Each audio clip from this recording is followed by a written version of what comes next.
Very very good evening to all of you. तो mathematics of finance में सबसे first topic हमने अपना कवर किया सिंपल इंटरेस्ट, और आज हम सेकंड टॉपिक पर आ चुके हैं और टॉपिक का नाम है कंपाउंड इंटरेस्ट। तो आइए पहले हम समझते हैं कंपाउंड इंटरेस्ट होता क्या है। इन सभी चीजों को वन बाय वन करके हम समझेंगे।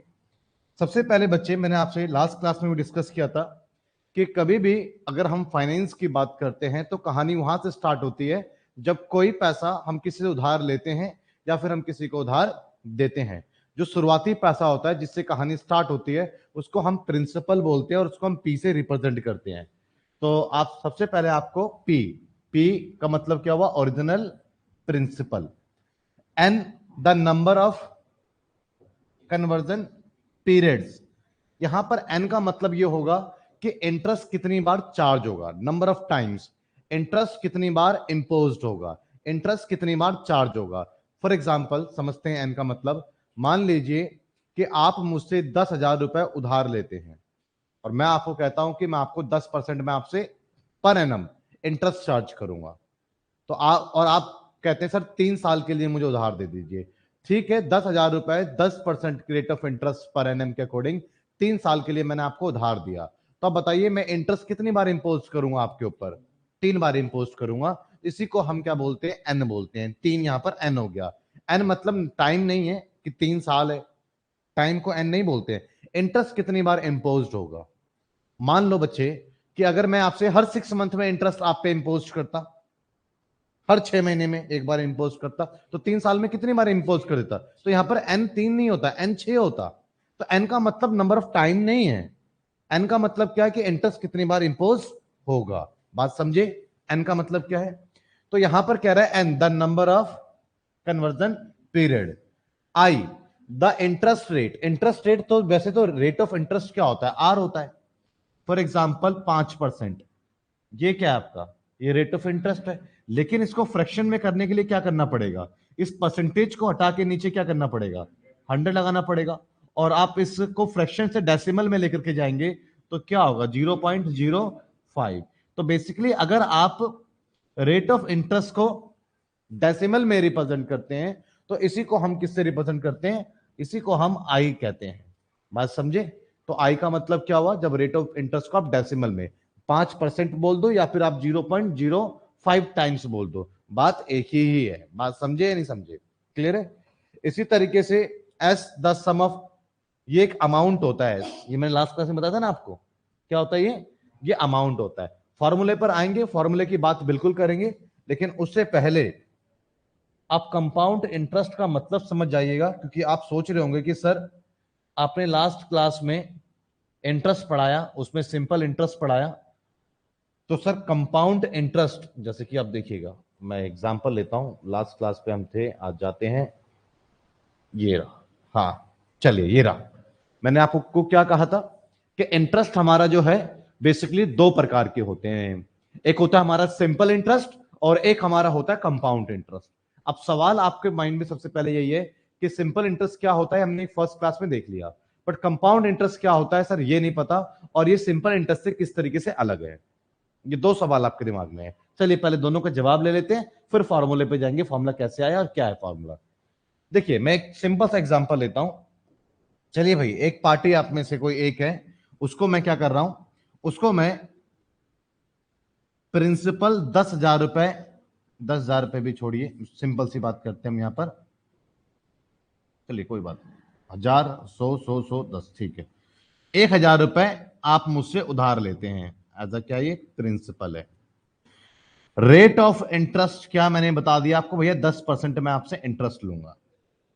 टाइम है 3 साल। क्लियर है? और as a simple interest charge करना है। क्लियर है? तो सिंपल इंटरेस्ट क्या होगा? सवाल ये है, पहला सवाल ये। इसका जवाब तो ऑलरेडी आपको लास्ट क्लास में मिल चुका है। हाँ जी, चलिए देखते हैं। तो बच्चे इस क्वेश्चन में आप क्या करोगे? बहुत सिंपल सी बात है कि सिंपल इंटरेस्ट की डेफिनेशन क्या होता है कि जो पैसा स्टार्टिंग में उधार लिया गया है, इंटरेस्ट सिर्फ उसी पर ही दिया जाएगा, ये कहता है सिंपल इंटरेस्ट। तो आइए मैं बात करता हूं 3 साल में। फर्स्ट ईयर के एंड में 10% इंटरेस्ट लगेगा, बिल लगेगा ही लगेगा। तो कितना ब्याज बनता है 1000 पे? 100 रुपए। सेकेंड ईयर भी कितना लगेगा? रेट ऑफ इंटरेस्ट 10% है, और वो हर बार किस पे लगेगा? जो पैसा उधार लिया उसके ऊपर लगेगा। तो इसके ऊपर 10% लगेगा तो कितना होगा ये? 100 रुपए। क्लियर है? और तीसरी बार भी अगर 10% आपके ऊपर लगता है तो वो जो पैसा उधार लिया उसी पर लगेगा, तो कितना बनता है? 100 रुपए। तो सिंपल इंटरेस्ट क्या हुआ? 3 सालों का इंटरेस्ट आपका, 3 सालों का इंटरेस्ट आपका हुआ 300 रुपए। ये बात समझ में आपको आई या नहीं आई? ये तो आपको लास्ट क्लास में समझ में आ गया सिंपल इंटरेस्ट क्या है। मैं सेम क्वेश्चन ले रहा हूं, बिल्कुल सेम क्वेश्चन। आपको डिफरेंस देखना था तो मैं बिल्कुल सेम क्वेश्चन ले रहा हूं, इससे आप कंपेयर कर पाओ। प्रिंसिपल है जी, मैं आपको 1000 रुपए दे रहा हूं उधार। रेट ऑफ इंटरेस्ट मैं आपसे भी क्यों अलग लूंगा? 10% ही लूंगा। टाइम में आपको भी 3 साल के लिए ही आपने उधार लिया है, बट इस बार कंपाउंड इंटरेस्ट चार्ज करना है कि 3 साल का कंपाउंड इंटरेस्ट कितना बनेगा। सेम सवाल लिया है तो सिंपल इंटरेस्ट कितना बना वो तो आपको पता चल ही गया, लास्ट क्लास आपने कर ही रखा है। कंपाउंड इंटरेस्ट कितना बनेगा, आइए कैसे कैलकुलेट करेंगे, इससे आप पता लगा पाएंगे कंपाउंड इंटरेस्ट होता क्या है और ये कैसे सिंपल इंटरेस्ट से डिफरेंट है। ठीक है, सबसे पहले कंपाउंड इंटरेस्ट पे कभी भी पैसा उधार लोगे तो क्या कहता है कि मेरा जितना पैसा आप इस्तेमाल करोगे मैं उस पर आपसे ब्याज लूंगा। दोनों बातें अलग अलग हैं। सिंपल इंटरेस्ट क्या कह रहा है? मुझसे जितना उधार लिया इसी पर ही मैं ब्याज लूंगा। कंपाउंड इंटरेस्ट क्या कह रहा है? मेरा जितना पैसा यूज करोगे मैं उस पर ब्याज लूंगा, उस पर इंटरेस्ट लूंगा। आप कहोगे सर बात एक ही तो है। नहीं, एक ही बात नहीं है, अलग अलग बात है। कैसे अलग बात है जरा देखिए सामने। उसी कहानी को रिपीट करते हैं दोबारा से। 1000 रुपए है तो फर्स्ट ईयर 10% कितना बना? 100 रुपए। तो 1 साल का अंत हुआ, मैं आपके पास में गया, मैंने आपसे कहा कि भाई साहब याद है आपने 1000 रुपए लिए थे? आपको सर कैसे कैसे भूल सकते हैं, बिल्कुल याद है। तो वहां फिर 1 साल हो गया भैया, 100 रुपए मेरा ब्याज ही बनता है। ब्याज तो हो गया, 1 साल में आ गया हूं, लाओ दो मेरे पैसे। आपको सर अभी कैसे दे दे, 3 साल के लिए लिया था पैसा। मैंने कोई बात नहीं, पैसे मत दो, ब्याज तो दो मुझे, मेरा ब्याज तो बनता है ना 1 साल में, वो तो दो मुझे। आप कहते हो सर इस अभी नहीं हो पाया, ब्याज भी आप नेक्स्ट ईयर ले लेना, अभी मैं कुछ नहीं दे पाऊंगा। तो कोई बात नहीं, 100,000 रुपए मैंने आपको ये दिया हुआ, 1 साल का एंड हो चुका है, 1 साल के आखिरी में मैं बात कर रहा हूं आपसे।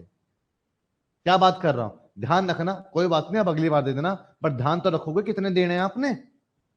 1000 रुपए जो लिया वो ध्यान रहेगा, आपको लौटाना है। प्लस में सिर्फ 1000 रुपए नहीं लौटाना अब आपको, 100 रुपए,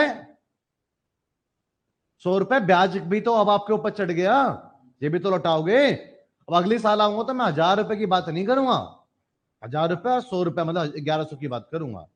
तो अब मैं नेक्स्ट ईयर आता हूं, सेकंड ईयर के एंड पर आया, मतलब भाई साहब ब्याज ब्याज तो दोगे। तो आप मुझसे पूछोगे जी कितना ब्याज दे सर आपको, मतलब मेरा कितना पैसा आपने इस साल यूज किया, आपने मेरा कितना यूज किया। आपको सर 1000 उधार लिया, हाँ लिया तो 1000 था, यूज कितना किया? 100 रुपए भी तो आपके ऊपर ही छोड़ के चला गया था मैं, तो मेरा इस्तेमाल में कितना आया? 1000 ये भी, 100 ये भी, तो कुल मिलाकर के दोनों ही तो आप यूज कर रहे हो, तो मैं दोनों पे ब्याज लूंगा भैया। आप कह सकते हो कि सर, आप अलग अलग ना बोल करके आप एक बात कह सकते हो कि 1000 प्लस 100 1100 के ऊपर आपका ब्याज बनता है।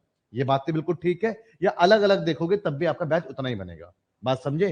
तो प्रिंसिपल पे तो इंटरेस्ट लूंगा ही लूंगा, प्लस इंटरेस्ट भी तो आपने यूज करा, इस पे भी इंटरेस्ट लूंगा, 10% ही लगेगा, जो प्रिंसिपल लगेगा वहीं पे लगेगा। तो 10, तो कितना ब्याज बना? 2 साल का ब्याज बना या सेकंड ईयर का इंटरेस्ट है? सेकंड ईयर का इंटरेस्ट है बस, ये फर्स्ट ईयर का 100, सेकंड ईयर का 110 बनता है। 2 साल का नहीं है, सेकंड ईयर का है। 2 ईयर एंड सेकंड ईयर में फर्क है या नहीं है? बताओ, समझ में आया नहीं? ये क्लियर है? तो मैं कहता हूं लाओ भैया 1000 रुपए भी दे दो, मेरा इस साल का जो ब्याज 110 बना ये भी दे दो, पिछला ब्याज भी 100 पड़ा हुआ आपको वो भी दे दो, सारे दे दो, कहानी खत्म करते हैं। आपको सर ब्याज पैसे नहीं है, अगले साल आप अपने सारा जो बनता मन ले जाना। मैं कहता ध्यान रहेगा ना कितने पैसे पड़े हैं आपके पास में, 1000 तो वो लौटा ही नहीं, 100 रुपए वो वाला ही पड़ा हुआ है, अब 110 रुपए ये वाला भी पड़ा हुआ है। क्लियर है? तो कुल मिलाकर के अगर आप बोल सकते हो कि 1000, 100 और 110, 1210 रुपए पड़ा हुआ है, तो हम 1210 पे ब्याज चार्ज करूंगा, ये बात आप कह सकते हो, इसमें कोई भी संदेह नहीं है। तो थर्ड ईयर में आता हूं, तो थर्ड ईयर आप कितना इंटरेस्ट दोगे? थर्ड ईयर आप प्रिंसिपल पे तो दोगे, प्लस में मेरा ये ब्याज भी यूज करा है, प्लस में ये भी, तो कितना हुआ? 121 तीसरे साल। बात समझे नहीं समझे? तो कुल कितना ब्याज हुआ मेरा? 300। सीआई कितना हुआ? ₹331। भाई साहब आपको मेरी बात समझ में आ रही है मैं क्या बोल रहा हूं? हाँ, तो कंपाउंड इंटरेस्ट और सिंपल इंटरेस्ट में क्या फर्क है? सिंपल इंटरेस्ट सिर्फ प्रिंसिपल पर ही इंटरेस्ट हर बार ले रहा है, और कंपाउंड इंटरेस्ट प्रिंसिपल पर तो इंटरेस्ट लेगा ही लेगा as a simple interest, plus में पिछला इंटरेस्ट के ऊपर भी इंटरेस्ट लेगा। तो पता लगा क्या फर्क है कंपाउंड इंटरेस्ट सिंपल इंटरेस्ट में? तो दोनों में सिमिलैरिटीज की बात करोगे तो एक चीज मिलेगी कि भैया प्रिंसिपल पर ये भी लेता है, प्रिंसिपल पर डिफरेंशिएट की बात करोगे तो जो इंटरेस्ट पे इंटरेस्ट मिलेगा वही डिफरेंस होता है सिंपल इंटरेस्ट से, वही इसको अलग करता है। बेसिकली बात समझ में आई या नहीं आई? अब बताओ जरा, 3 साल का अगर मैं इस पे सिंपल इंटरेस्ट लेता तो कितना बनता?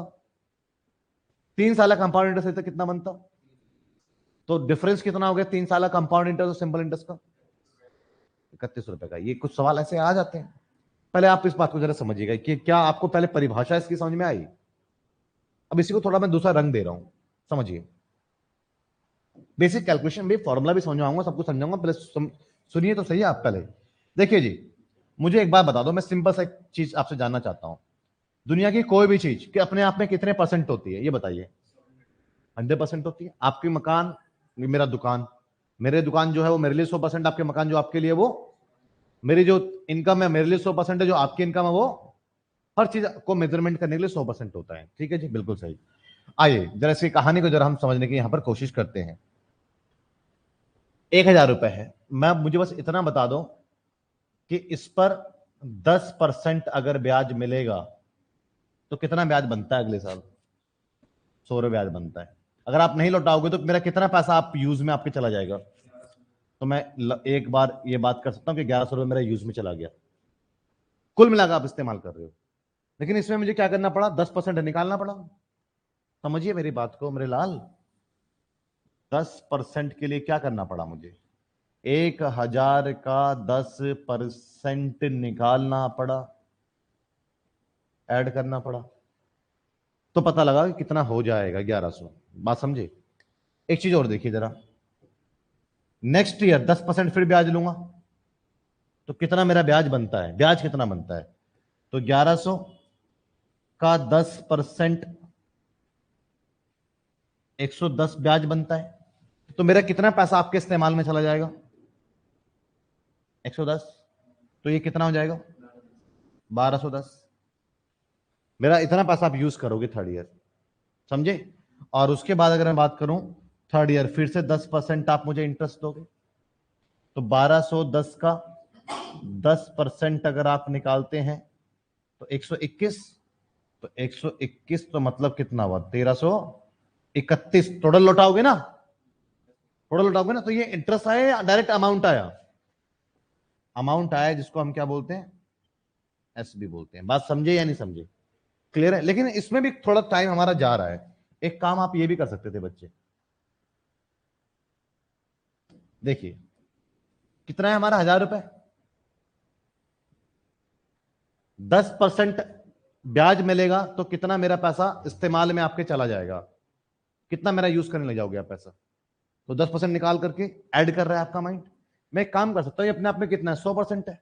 जब इसका 10% निकाल के इसमें जोड़ूंगा तो ये खुद अपने आप में 110% नहीं बन जाएगा? भाई अपने आप में तो 100% है ही ना। कोई भी चीज इनिशियली क्या होती है? 100% होती है ना।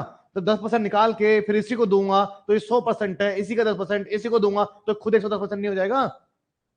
तो इसका मैं अगर डायरेक्ट 110% कर दूं बच्चे, तो क्या निकाल के जोड़ने की जरूरत है? डायरेक्ट 1100 हो जाएगा।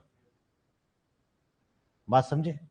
एक बात और बताइए, जब आपके मकान 50 साल पहले उसकी कीमत 5 लाख हुआ करती थी, 5 लाख भी नहीं हुआ करती, मान लीजिए 5 लाख हुआ करती थी, उस समय वो आपके लिए 100% था।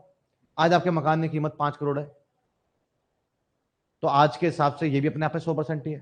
तो हर फिगर चेंज होने के बाद अपने आप में कितना होता है? जब आप 20,000 रुपए कमाते थे तब वो आपके लिए 100% आमदनी हुआ करती थी। आज आप 50,000 कमाते हो तो आज की आमदनी आपके लिए 100% होती है। तो हर चीज चेंज होने का दोबारा 100% ही होता है। फिर से इसका 10% निकाल के इसमें जोड़ूंगा तो निकालना फिर जोड़ना 100% है अपने आप में। जब 10% निकाल के जोड़ूंगा तो 110 कर देता ना। बात समझ रहे हो मैं क्या कर रहा हूं? क्लियर है? और फिर 10% निकाल के जोड़ूंगा तो मैं डायरेक्ट क्या करता हूं? तो थोड़ा सा इससे बच सकते हैं, निकालना एंड जोड़ना, इस प्रोसेस से बच सकते हैं। तो यहीं पर मैं क्या कर रहा हूं बच्चे, एक बात जरा समझिए, कहानी को समझने की कोशिश कीजिए। मैं एक काम कर रहा हूं, 1000 रुपए पे 10% बढ़ा तो 110 कर रहा हूं। अब इसको सॉल्व करके लिख दूं या फिर ऐसे पढ़ा रहने दूं, फर्क क्या पड़ता है? 5+2 7 लिख दूं या 5+2 को 5+2 ही छोड़ दूं, है तो 7 ही। तो अब दोबारा से मैं 10% ब्याज लूंगा तो 100, बेसिकली 1100 सॉल्व करूंगा तो 1100 हो जाएगा, नहीं करूंगा तब भी 1100 ही है। फिर दोबारा करूंगा तो एक बार इकट्ठा कर सकता हूं मैं ये काम, समझे? तो कितना आया, अमाउंट आ गया। बात समझे समझे? इसी की कहानी जरा समझिएगा। अब आप, मैं कर क्या रहा हूं इसको जरा आप देखो और समझो। देखिए जी, मैं कर क्या रहा हूं, अमाउंट निकाल रहा हूं। ये निकल क्या रहा है, अमाउंट। मैं क्या कर रहा हूं, ये प्रिंसिपल है ना, यहां पे जो मैंने करा प्रिंसिपल है, 1000 रुपए क्या है, प्रिंसिपल है। और मैं क्या कर रहा हूं, एक तो 10%, तो 10/100, 10% तो परसेंटेज है, बट उसको मैं 10/100 लिख रहा हूं तो बेसिकली वो फ्रैक्शन हो गया। भाई किसी परसेंटेज को हटा के नीचे 100 लगा देते तो परसेंटेज हो रहता है या फ्रैक्शन हो जाता है? फ्रैक्शन हो जाता है। मैं 10% को अगर मैं लिख दूं 10/100 तो परसेंटेज थोड़ी बोलोगे इसको, फ्रैक्शन हो गया। मतलब 1/10 क्या हो गया, फ्रैक्शन हो गया ना ये। तो मुझे ब्याज कितना मिल रहा है, 10% मिल रहा है, मैं सही कह रहा हूं। मुझे ब्याज प्रिंसिपल का 1/10 मिल रहा है, मैं ये बात भी सही कह रहा हूं। समझे समझे? तो ब्याज कितना मिल रहा है मुझे, 1/10। 10% बोल सकते हो या 1/10, फ्रैक्शन में 1/10 बोलोगे। क्लियर है जी, समझे? 1/10 काट दूं या फिर आप इसको 1/10 ही समझ रहे हैं? मर्जी है, इसको 1/10 बोल सकते हो आप। चलिए आपकी तसल्ली के लिए मैं कर देता हूं, लो। तो मेरे जब भी कोई चीज फ्रैक्शन में, अगर मैं अब चीजों को लिखने लग गया हूं, तो फ्रैक्शन में कोई चीज, जैसे परसेंटेज में कोई चीज 100 होती है, तो फ्रैक्शन में कोई चीज कितनी होती है, 1 होती है। फ्रैक्शन में कोई चीज टोटल कितनी होती है, 1। परसेंटेज में 100 होती है। तो मैं लिख सकता हूं कि मेरा पैसा 1 था, 1/10 मिलेगा, तो अब कितना हो जाएगा, 1 और प्लस में 1/10 ब्याज। ये बात लिख सकता हूं मैं, लिख सकता हूं मैं। तो बेसिकली यहां पर, या फिर मैं इसको ऐसे भी कर सकता हूं, 1 प्लस परसेंटेज के तौर पर देखा जाए 10%, तो मेरा पैसा कितना हो जाएगा, 110/100 होगा, नहीं होगा? सॉल्व करूंगा तो एलसीएम लूंगा, 100 जमा 10, 110/100, यही हो जाएगा। नेक्स्ट टाइम भी करूंगा, रेट को लिखूंगा, कितना रेट मिलेगा। बात समझे? तो ऐसा 3 बार होगा तो पावर 3 लगा सकता हूं मैं। तो बेसिकली मेरा अमाउंट आ जाएगा। तो अमाउंट का फॉर्मूला क्या बना, principal bracket 1 plus R/100 raise to power n। समझ में आया ही नहीं है? ठीक है। या फिर कह सकता हूं amount equals to principal bracket 1 plus, और रेट को हम क्या बोलते हैं, आर बोलते हैं, R raise to power n. भाई साहब बताइए जरा, समझ में आया फॉर्मूला कहां से आया? नहीं, बात समझ में आ रही है या नहीं आ रही है? क्लियर है? कोई डाउट किसी बच्चे को? सॉल्व करके तो यही तो बन जाएगा ये। क्लियर है ना? आप पता लगा प्रिंसिपल क्यों है, प्रिंसिपल इतने टाइम से हो रहा है मल्टीप्लाई, 1 प्लस R/100, वो खुद तो रहेगा रहेगा, प्लस में उसका इंटरेस्ट भी मिलेगा। और ऐसा कितनी बार मिलेगा? भाई बात समझ में आ रही है? तो ये आपके पास में क्या हो गया, ये आपके पास में अमाउंट का एक फॉर्मूला हो गया। अब अपनी कहानी को वापस लेकर के जाते हैं, थोड़ा सा वो जो चीज वहां होनी चाहिए थी वो चीज यहां होगी, बट कोई बात नहीं, आगे पीछे करने की कोशिश करेंगे।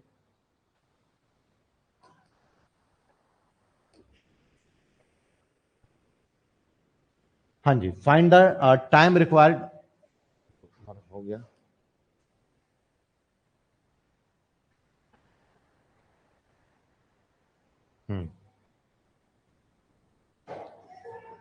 समझ में आ गया जी? चलिए क्वेश्चन देखिए जरा, find the compound amount of rate 2000 for 4 years at the 6% converted. Annually पहले देखना है, अभी बताऊंगा मैं आपको एनुअली क्या होता है। एक मिनट होल्ड करो।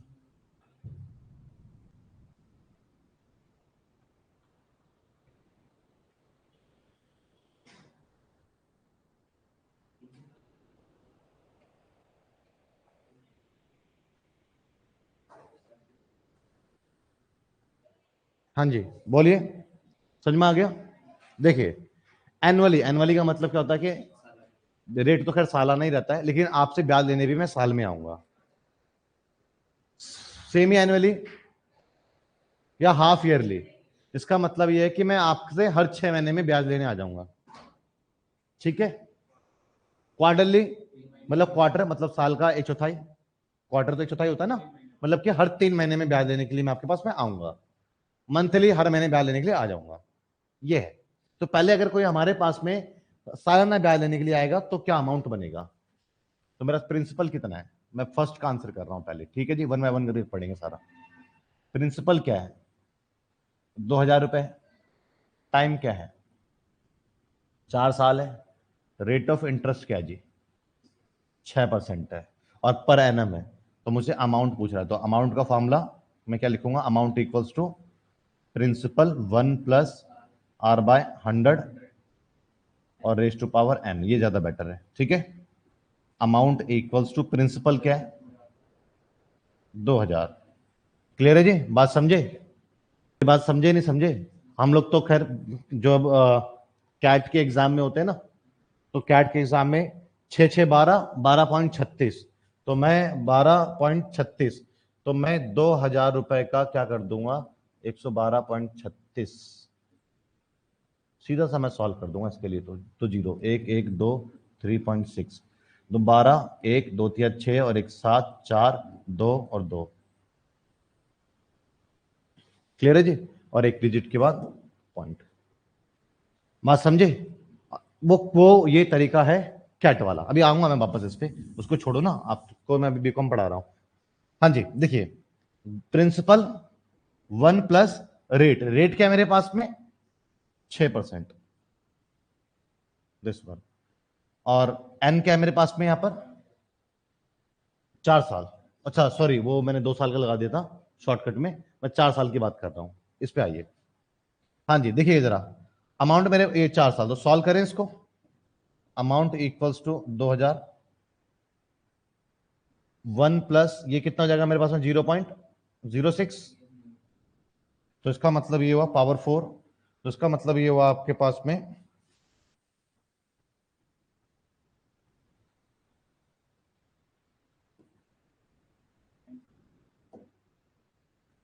अमाउंट इक्वल्स टू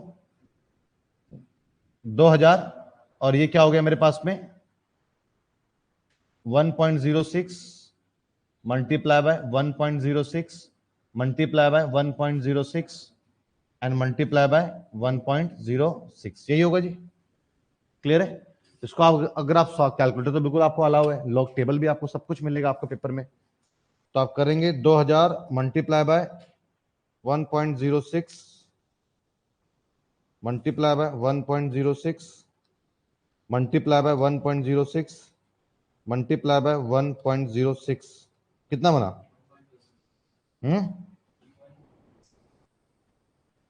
नहीं पूरा ही कितना बना 2524.95, क्लियर है जी, समझे। तो ये आपका क्या हो गया, ये आपका हो गया एनुअली, समझ में आया आपको, क्लियर है जी। अब इसी सवाल में अब है कि अगर आपके पास में खैर रेट ऑफ इंटरेस्ट क्या है, एट 6% पर एनम ही है, ये हमेशा rate of interest per annum होता है, ठीक है।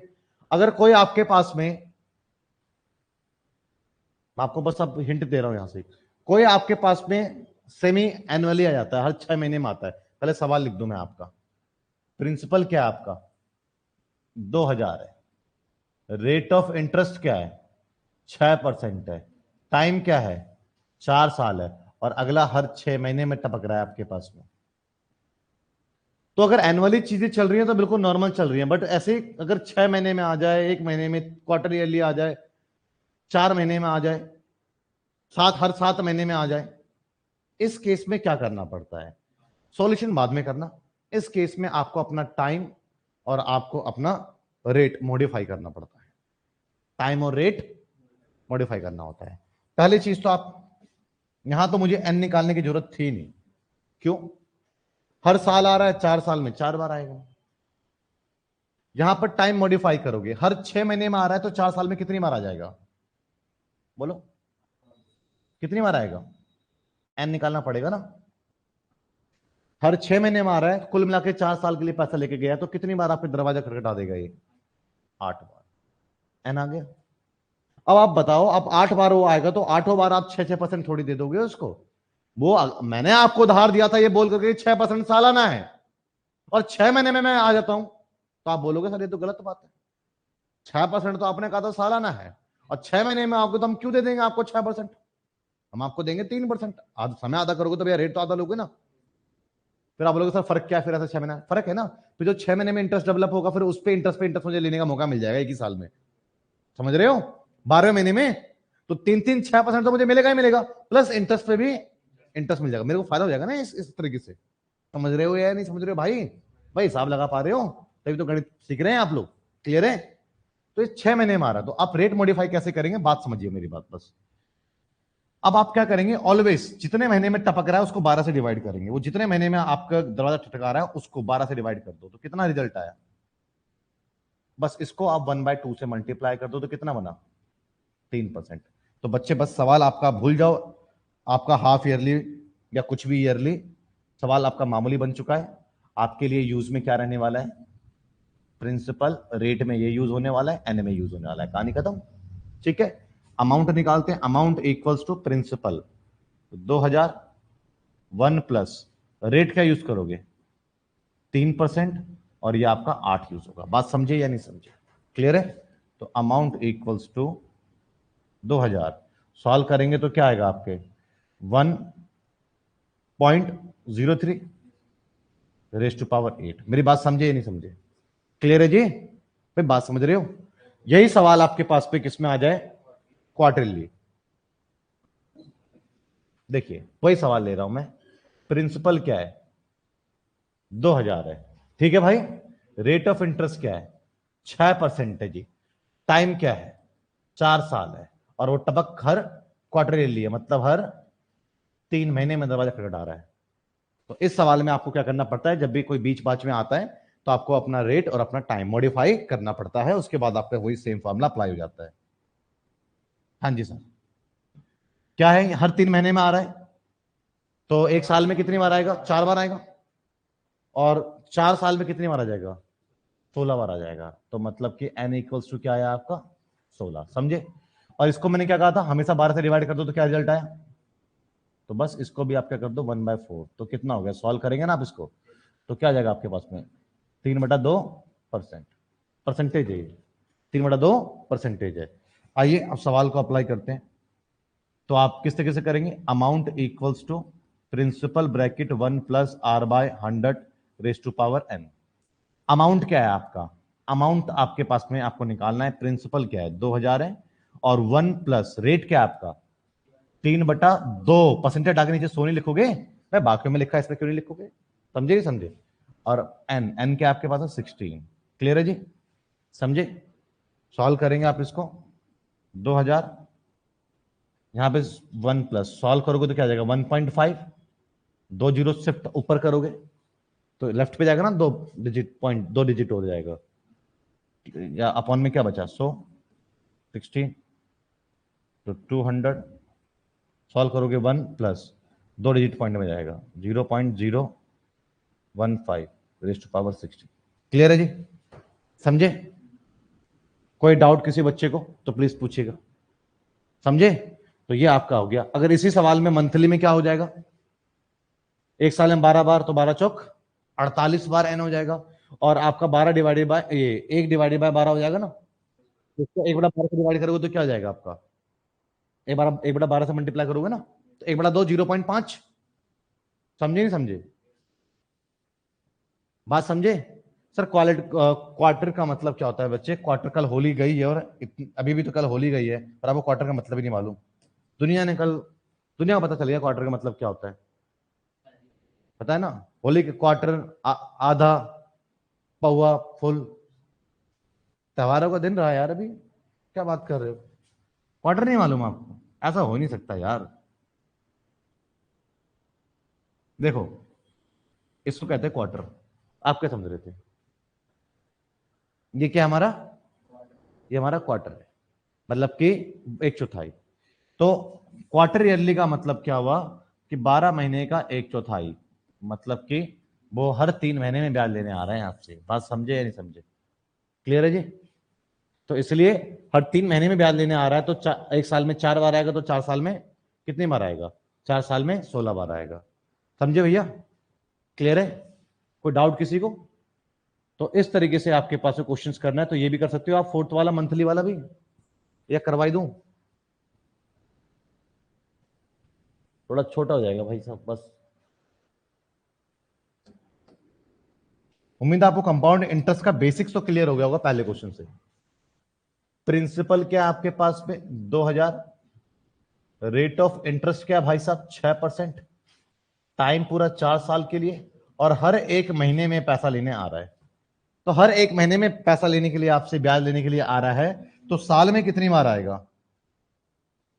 12 बार। और 4 साल में कितनी बार आ जाएगा? 48 बार। तो n इक्वल्स टू 48। ये बात समझ में आई? मैंने क्या कहा, इसको 12 से डिवाइड कर दो, जो रिजल्ट आया इसको क्या करो, फिर इससे मल्टीप्लाई कर दो। तो क्या आया आपका 1/2%। अमाउंट इक्वल्स टू प्रिंसिपल क्या है आपका 2000, 1 प्लस रेट क्या है आपका?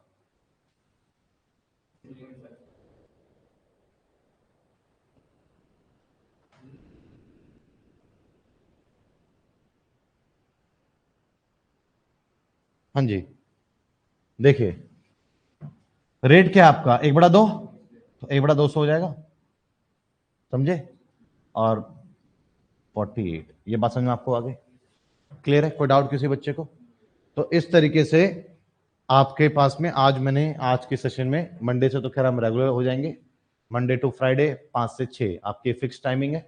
आपसे ध्यान रखिएगा, कोशिश करेंगे जल्दी जल्दी इशू खत्म करें, मतलब नेक्स्ट क्लास में हम इस कंपाउंड इंटरेस्ट टॉपिक को फिनिश कर देंगे।